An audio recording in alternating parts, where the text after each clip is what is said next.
Hello everyone, সবাই কেমন আছেন? আশা করি সবাই ভালো আছেন। শুক্রবারে ভোরবেলা ঘোরার অভ্যাস আমাদের গেলই না। তো আমরা ৩ জন বরাবরের মতো আবারও চলে আসলাম শানিকডিয়াতে।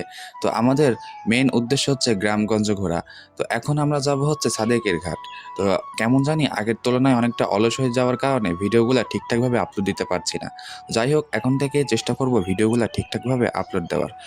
তো আমরা সাদেকের ঘাট যাওয়ার জন্য আমরা শানিকদিয়া মন্ডল মোড় পার হয়ে আমরা টুকটুক টুকটুক করে আগাচ্ছি। এই যে সে সাদেকের ঘাট, এটা মূলত নাম সাদেকের ঘাট, কিন্তু এটা একটা ব্রিজ আছে, অনেকটা সুন্দর লাগে। দেখুন ব্রিজটা আসলে অনেক সুন্দর, চারিদিকে আবাদি জমি, অনেকটাই ঠান্ডা পড়েছিল, মাঝখানে একটা ব্রিজ, অনেকটা সুন্দর একটা জায়গা। আপনারা যারা পাবনার মধ্যে আছেন, যারা এই জায়গাটা চেনেন না, তারা শানিকদিয়াতে চলে আসবেন। শানিকদিয়া মন্ডল মোড় থেকে সোজা ১ কিলোমিটার আসলে পরেই এই এত সুন্দর একটা জায়গা আপনারা উপভোগ করতে পারবেন। আমি জানি আমার মতো অনেকেই এই জায়গা চিনেন না, আমিও চিনতাম না। এখানে আমার এক অফিস কলিগ থাকে বিধায় আমরা এই জায়গাটাকে চিনতে পারছি। তো এখানে আমরা একটু ছবি-টবি উঠছিলাম। তো শেষমেশ সিজান বলল, "চলো একটু নিচ দিয়ে ঘুরে আসি।"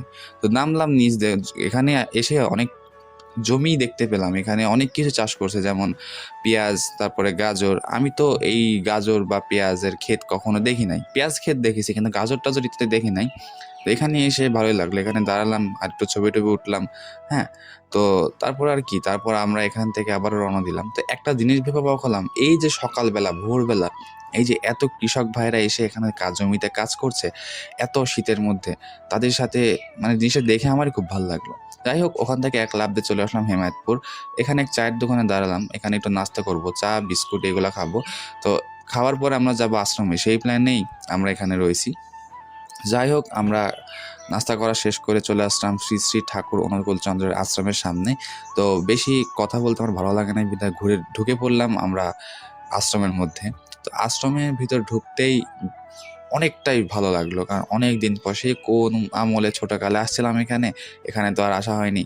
তো যাই হোক, দেখতে মসজিদের মতো লাগলেও এটা কিন্তু মসজিদ না, এটা একটা মন্দির। আর এখানে হিন্দুদেরই কেমন যেন একটা আশ্রম, সেটা আমি সঠিকটা ওটা জানি না। যদি কেউ আশ্রম সম্পর্কে জেনে থাকেন তাহলে অবশ্যই জানাবেন, কারণ এই জিনিসটা আমার অতটা জানা নাই। তো ঘুরতেছিলাম, ফিরতেছিলাম, অনেকটাই ভালো লাগছিল, কারণ পাবনার মধ্যে এত সুন্দর একটা জায়গা। আপনারা আসবেন, যারা আসেন নাই তারা অবশ্যই আসবেন, দেখবেন আপনাদের অনেকটা ভালো লাগবে। তো আশ্রমের বিভিন্ন শ্যুট নিচ্ছিলাম আমি, চারিদিক থেকে বিভিন্ন ভিডিও শ্যুট নিচ্ছিলাম। তো ভিডিও শ্যুট নেওয়া শেষ করে আমরা যাচ্ছিলাম এবার পুকুর পাড়ে, কারণ ছোটোকালে সেই পুকুর পাড়ে একবার গিয়েছিলাম। তো দেখে আসি যে পুকুরের পরিবর্তন কেমন।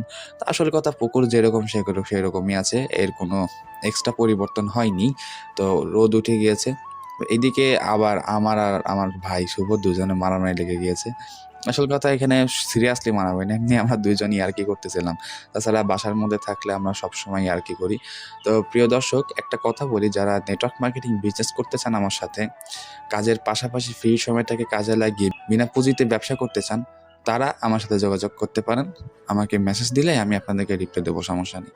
তো এরপর আমাদের আর কোনো প্ল্যান ছিল না। এরপর চিন্তা করলাম যে কোথায় যাবো? আর কোথাও যাওয়ার জায়গাও নাই। যাই হোক, আজকের ভিডিও এই পর্যন্ত। সবাই ভালো থাকবেন, সুস্থ থাকবেন। দেখা হবে পরবর্তী কোনো নতুন ভিডিওতে, পরবর্তী কোনো জায়গা নিয়ে। আসসালামু আলাইকুম।